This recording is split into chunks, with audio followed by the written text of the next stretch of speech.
राष्ट्रहिताचा बुलंद आवाज, राष्ट्रप्रथम news. Rajarampuri police ठाण्याच्या हद्दीत एका बांगड्याचा व्यवसाय करणाऱ्या फिर्यादीस दिनांक 28 मे 2025 रोजी बनावट पोलीस असल्याची बतावणी करून 3 अज्ञात इसमांनी लुटले। फिर्यादी बांगड्या आणि कटलरी साहित्य खरेदी करून गावाकडे बसण्यासाठी थांबले असता मोपेडवर आलेल्या तिघांनी त्यांना अडवून पोलीस असल्याचं सांगितलं। त्यानंतर त्यांच्याकडील 7,000 रुपये रोख रक्कम घेऊन मारहाणीची भीती दाखवून ते तिघे फरार झाले। फिर्यादीवरून गुन्हा दाखल झाल्यानंतर पोलीस निरीक्षक सुशांत चव्हाण यांच्या मार्गदर्शनाखाली तपास पथकाने सीसीटीव्ही फुटेजच्या आधारे शोध सुरू केला। पोलीस कॉन्स्टेबल विशाल शिरगावकर यांना त्यांच्या गोपनीय बातमीदारामार्फत माहिती मिळाली की आरोपी कोल्हापूर येथील शिकलगार गल्ली बागल चौक येथे भाड्याच्या घरात वास्तव्यास आहेत।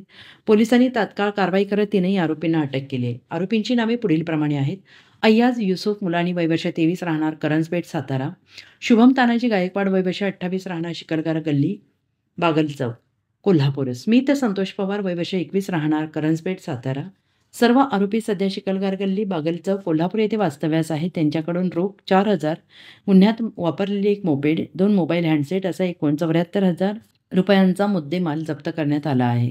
या यशस्वी कारवाईसाठी पोलीस अधीक्षक माननीय योगेश कुमार गुप्ता, अप्पर पोलीस अधीक्षक माननीय निकेश साठमोळे, माननीय धीरज कुमार बच्चू, विभागीय पोलीस अधिकारी माननीय बजित टिशके यांचे विशेष मार्गदर्शन लाभले।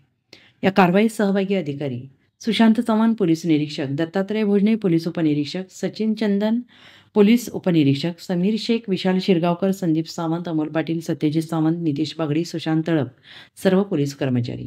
या गुन्ह्याचा पुढील तपास पोलीस उपनिरीक्षक श्री सचिन चंदन करत आहेत।